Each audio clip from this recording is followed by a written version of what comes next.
Good morning, everybody. This is Talking Institutions with Nauro Campos from University College London, and today we are absolutely delighted to have Professor John Van Reenen from the London School of Economics. John, I would like to start asking you about your recent paper with Ana Valero, a very, very interesting piece on the economic impact of universities. And I would like you to tell us, how do you look at the main findings of that paper from kind of an institutions angle? And then it's like a more conceptual kind of a question, and also a more personal one.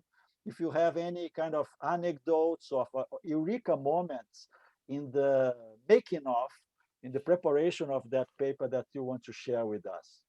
Okay, so eureka moments. I'll think about. Well, as some of you may know, if you've taken a look at the paper, basically the main result of the paper is that we put together this data set, which we thought would be a pretty useful one, which was what the location of universities were around the world and when they were founded, when they started.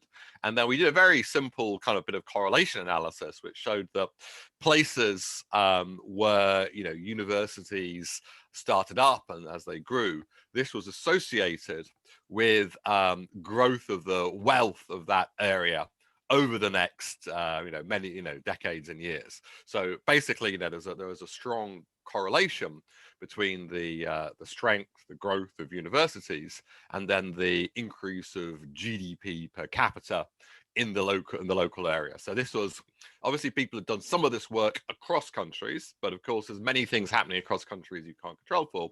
What we found was even within countries, so looking across different regions of the UK or looking across different states in the United States, those places which were exposed to more universities did better in terms of their kind of economic outcomes over the next many years. And that seemed to be a very robust correlation. So that's the kind of main result of the paper. This is looking at just about every country in the world over like 50 years or something. So that's the main result. But of course, then the question that many people were pressing us on was why? Why is it that you get this good stuff from universities? And that mechanism is a much harder thing to answer. But we focused in on three different mechanisms. And I guess two of them are classical economics and one is more institutions. So the two of the mechanisms which seem to be important, the first one was the obvious one. There was just more graduates coming out of the university, more people with skills, and of course the more skilled people you have, the more educated people you have, the more your productivity, the greater your productivity is. So some people think it's all about education, all about signaling, and there's some aspect of that, but for an economist it's about human capital. It's about, you educate people, you genuinely learn new things. You might be surprised if you're at university, you genuinely learn useful things, and that helps your productivity. That's one mechanism. The second mechanism is to do with innovation. So partly through this mass of people, but also more directly having a lot of people who are researching on different things. Think about biotech labs, or think about doing physics experiments. Those create more innovations, and those innovations benefit the world, but they also tend to have a local component as well. So often the benefits of these new innovations which come out have the immediate, we call it a spillover effect, on the local area first.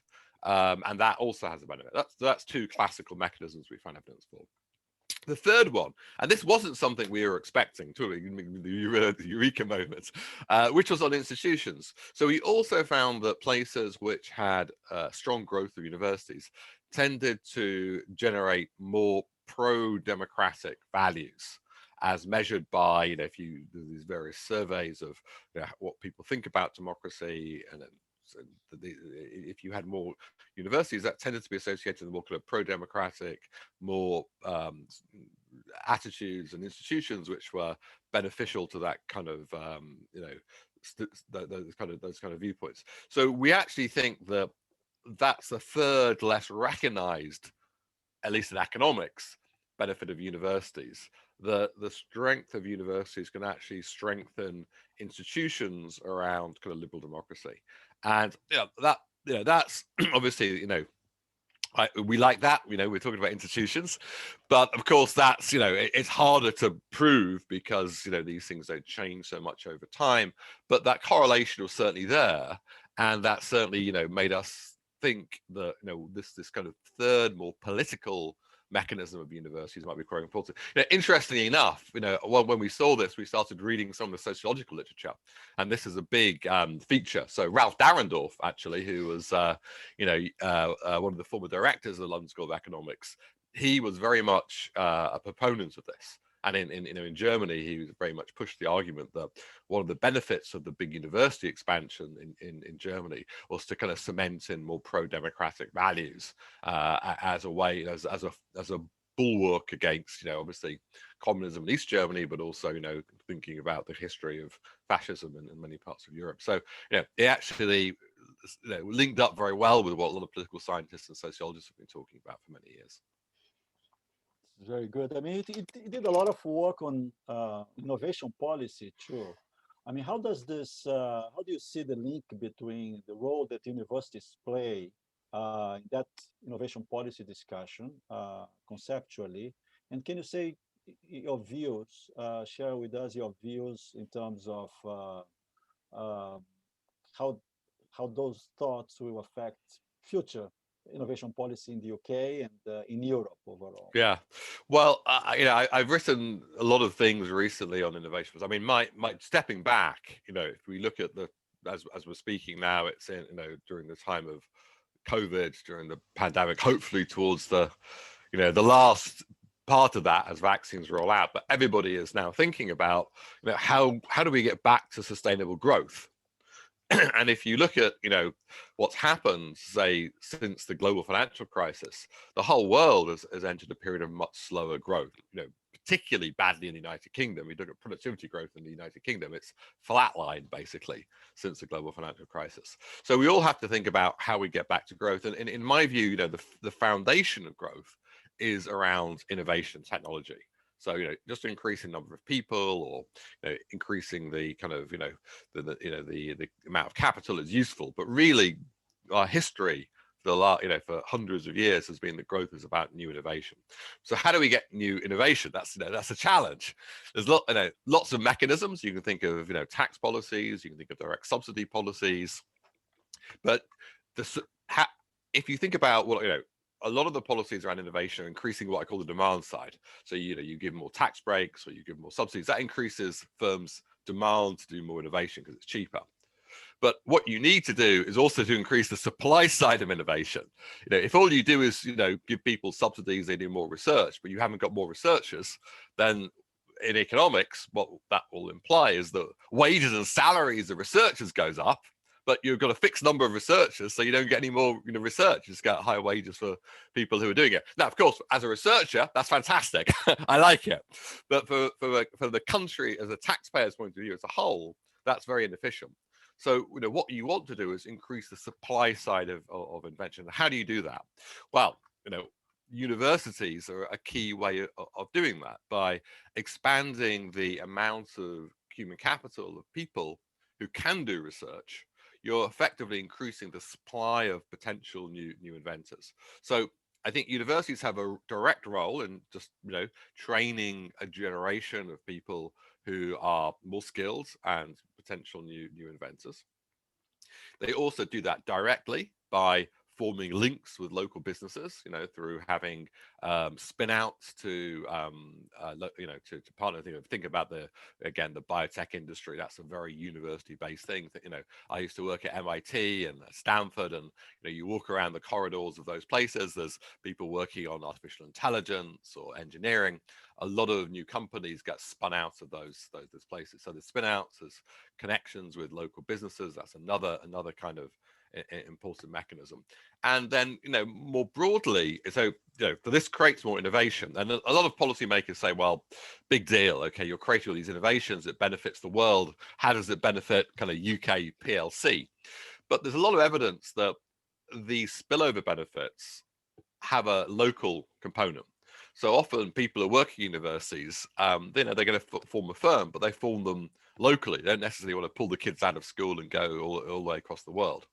So, one of the successes of places like Silicon Valley, based around, say, Stanford and Berkeley, or Cambridge, Massachusetts, based around places like, MIT and Harvard, is that, you get this kind of local clusters of economic activity. So I think universities are, a potential engine of growth through those type of things. And the UK has a particular comparative advantage in that. So, if you look at the rankings of where the UK stands in terms of the quality of its universities or the citations it gets to its scientific papers, its academic papers, the UK is, up there, with amongst the best. So, I often say, if you want to think about a modern industrial policy, the two things you have to think about are, where is your comparative advantage, or at least your latent comparative advantage as a country, and what are the sectors which are likely to grow. You could have a comparative advantage in making ball bearings. That's not going to be an industry of the future. So you have to think about that intersection. Where do you have your kind of your natural advantages or your revealed advantages, and where are the industries going to grow? And higher education is in the perfect cross section of that for the UK, because there is that comparative advantage revealed by good universities, and it's going to be a huge growth sector. It has been and it will be in the future. So that's if you thought about what industrial policy you want, that is the kind of area you want to think about in industrial policy for. So I think in that sense, we should think about universities as part of our growth plan. And part of that is not saying we want more money for university or more subsidies for universities, because that R&D is research development is part of that. But you should also think about not putting up barriers which restricts the growth of this potential strong part of the economy. And so what kind of barriers can you put up? Well, one barrier you could put up is to make it harder to get in foreign students, which are a main source of income, which of course the kind of immigration policies of the UK government have been doing that, and of course Brexit will make that even more difficult. So you definitely don't want to do those type of things. That also makes it harder to hire top faculty. One of the strengths of the British university system is that like yourself, we can hire top people from all over the world. If you start making it harder and harder to do that, harder to get skilled people in, that's going to damage your ability to remain in a good position. So immigration policy, I think, is really, really important for that, as well as the more obvious things about research funding. That's very, very interesting perspective on this. Can I push you on the relationship between innovation policy, universities, and your previous work on managerial practices? I mean, what is going on in that area that I think there is some exciting. Yeah, well, there's lots of connections. So as you said, so a lot of my work over the last 15, 20 years has been looking at management practices with my former students, Nick Bloom at Stanford and Raphael Asadon, who's at Harvard now, and we've invented or developed a number of methodologies for trying to measure management quality across firms and countries and different sectors. And we found in that work, and other people have also found similar results, that it's not just the kind of hard technologies which matter for productivity, computers or robots or artificial intelligence. It's also some of the softer kind of aspects, like how you manage people, how you manage those technologies. So there's lots of stories. I spent a year of my life working in National Health Service in the early 2000s under Tony Blair, when we were doing lots of reforms. And one of the reforms that I wasn't involved with was this kind of a huge increase of spending on IT. And the bottom line of that was billions and billions were spent on IT, and a lot of that money was basically wasted. It didn't have a big effect on productivity. So one of the lessons from that is it's the kind of way in which technology interacts with organization and management, which is critical for improving productivity. So just generating new technologies from universities is not sufficient. You need to have, you need to combine that with good management practices in order to get higher productivity. That's one lesson. A second thing is a more direct thing that we found recently, which is that, because universities are in the business of developing skills, that tends to also improve management practices directly. So, obviously, there's a strong correlation between having better management practices and having more skilled people. It's very difficult to manage people who can't read and write properly, for example. So having skills helps, but having specific skills around business helps a lot. So we did this one study recently where, part of this management practice work, we collected data on hospitals. So we went into thousands of hospitals in 9 different countries around the world, including the UK, US, even in India and Brazil, and got lots of information on the kind of quality of management in those hospitals. So how they were collecting data, how they were setting targets, how they were dealing with hiring and firing people, and so on. And what we found was that if you were a hospital and there was a university relatively nearby which had a combination of business education and clinical education, so think of a business school and a medical school, that was associated with much better management practices. And the idea is that these places which have business and medical education are like training people to know not just about the clinical skills, but also to know about the business skills as well, and managerial skills. And it's the combination of these. So if you had a nearby university which had one but not the other, had a business school but not a medical school, or medical school, that didn't give you this big boost to your management quality. It was the combination of these two things together, and that was true in each country. So we found that management quality was higher, education was higher, and clinical outcomes were better. So not just you had more better management, but also you had better survival rates from emergency heart attacks. You had lower waiting lists. You had better kind of health outcomes, less people who in health economics, one of the measures we have of quality is whether you have to come back to the hospital after you've had an operation. That's not a good thing.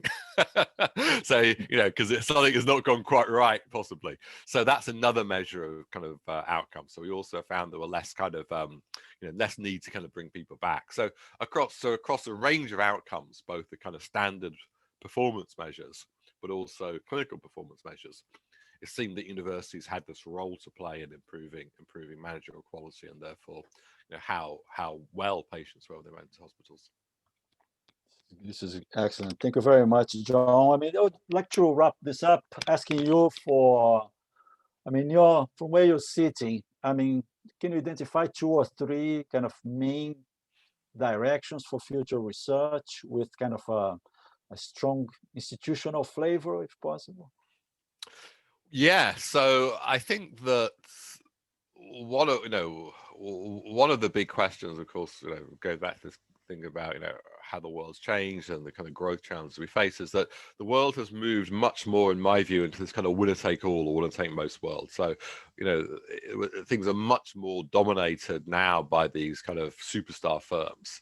So I think about the digital space, we call them the GAFAMs, right? The Googles, the Apples, the Facebooks, and so on. And I think that there's many positive things about those those innovations those firms create, but there's also potentially many negative things. So one of the questions of institutions is how we should think about competition policy and the institutions we need to try and deal with the power that these firms have. So thinking about how we get the benefits from these firms, but we also constrain their power potentially to abuse their market dominance. Another institutional thing is labor markets. So one of the things we've seen in the United States, for example, is big increases of inequality, big falls of the share of labor. Do we need institutions to rebalance the power between labor and capital, to try and create sets of institutions, like for workers in the gig economy, or for unions, or for minimum standards, to try and have a counterbalance to this kind of increasing relative power of capital? So I think that's another important institutional question we have to think about. This is absolutely wonderful. Really, really good. John, thank you so much for this. Really appreciate. Have a lot of food for thought. Pleasure to be here. All right. Thank you so much, Dan. Okay. Bye.